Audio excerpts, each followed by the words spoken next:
Actually 10 വർഷം സ്നേഹിച്ചിട്ട് കല്യാണം കഴിച്ചു എന്ന് പറഞ്ഞിട്ട് കല്യാണം കഴിഞ്ഞപ്പോഴത്തേക്കും ഈ 10 വർഷമായിട്ട് എന്തെങ്കിലും വ്യത്യാസം ഉണ്ടായിരുന്നു? 10 വർഷവും ജീവിച്ച ജീവിതം ആയിരുന്നില്ല കല്യാണത്തിന് ശേഷമുള്ള ഒരു ജീവിതം.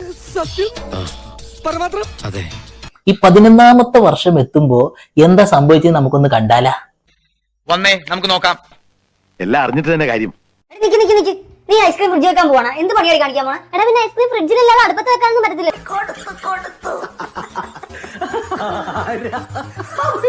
എടാ വണ്ടിയുടെ അകത്തുനിന്നല്ലാതെ പൊക്കത്ത് കയറുന്ന ഡോർ അടക്കണം. നിനക്ക് എന്താണ് വട്ടാണ്? കാര്യം സത്യമാണെങ്കിലും എനിക്ക് അംഗീകരിച്ചു കൊടുക്കാൻ പറ്റുമോ? എന്താണ് വെച്ചു നിനക്ക്? അഴയില്ലാതെ നിന്റെ തലയിൽ ഇരിക്കാൻ പറ്റുമോ? നിന്റെ പ്രശ്നം നിന്നെ കൊണ്ട് ഞാൻ തോറ്റേ. വെളിയിലിറങ്ങി പറയുന്നേക്ക്, വെളിയിലിറങ്ങ്. കല്യാണം കഴിയുന്ന വേറെ എത്ര കുഴപ്പമുണ്ടായിരുന്നില്ല, പിന്നീടാണ് കാര്യങ്ങൾ മനസ്സിലായതെന്നാണ് പെൺകുട്ടി മനസ്സിലാക്കിയത്. പിന്നെ അനുഭവിച്ചോട്ടാ. അപ്പൊ അങ്ങനെയൊക്കെ ഉള്ള സാഹചര്യത്തിൽ നിന്ന് നമ്മളിപ്പോ ഈ ഒരു വർഷം കഴിഞ്ഞപ്പോഴാണ് ഒന്ന് സെറ്റ് ആയത്. ആവശ്യം വേണ്ടി വന്നു നല്ലപോലെ പരസ്പരം അങ്ങോട്ടും ഇങ്ങോട്ടും മനസ്സിലായി ഒന്ന് സിങ്ക് ആയിട്ട് മുന്നോട്ട് പോകാനായിട്ട്.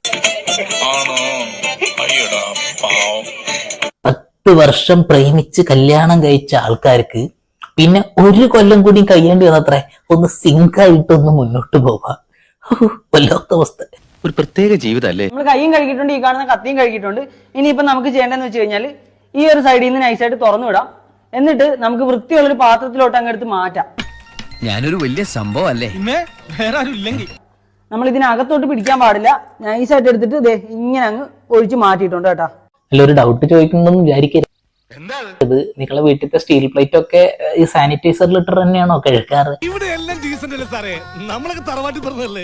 ഫുൾ ഐസ്ക്രീം നമ്മൾ ഈ പാത്രത്തിലോട്ട് മാറ്റിയിട്ട് ഈ കവറും അതുപോലെ തന്നെ കത്തിയൊക്കെ മാറ്റിച്ചിട്ട് വീണ്ടും ഒന്ന് കൈ കഴുകിയിട്ടുണ്ട്.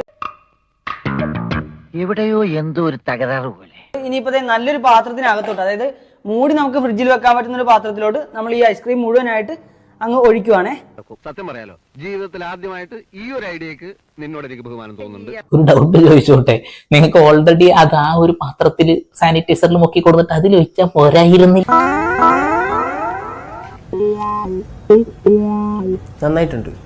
എങ്ങനെ ഉണ്ടെന്ന് കൊറേയൊക്കെ അലുത്തു പോയി കേട്ടോ.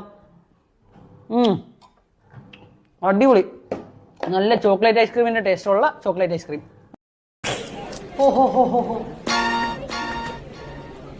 നല്ല ചോക്ലേറ്റ് ഐസ്ക്രീമിന്റെ ടേസ്റ്റ് ഉള്ള നല്ല ചോക്ലേറ്റ് ഐസ്ക്രീം.